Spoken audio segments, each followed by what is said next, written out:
Hola amigos y amigas, hoy os explicaré mi fábula. Había una vez un burro y un asno que vivían en el mismo establo.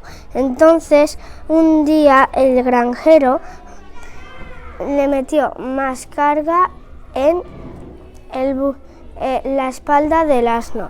Entonces, casi en medio camino, el granjero se adelantó unos metros. Cuando el asno le dijo al caballo: caballo, caballo, ¿que me puedes ayudar? Que creo que se ha equivocado y ha metido más carga en mi espalda que en la tuya. El caballo se hizo el sordo y siguieron caminando.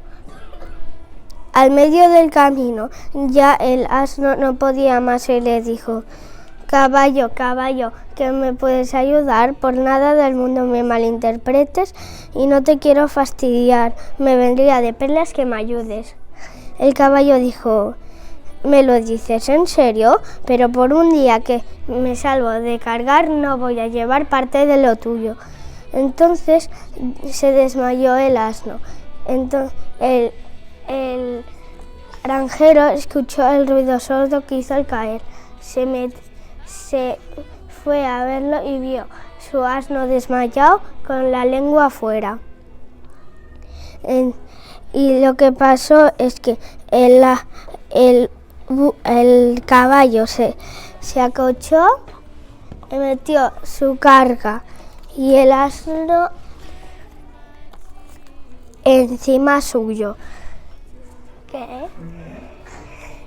Llegaron al pueblo y metieron la comida.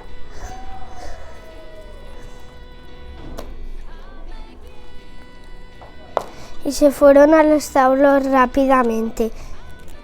Vino el médico y le curó en pocos minutos. Entonces el caballo le costó 3 semanas en recuperarse, llorando en el establo encima de la paja, repitiendo: porque he sido tan tonto, si no habría sido tan tonto no habría tenido que llevar el doble. Entonces se fue y le dijeron: perdona, asno. El asno aceptó su disculpa. Entonces le dijo: nunca más va a pasar.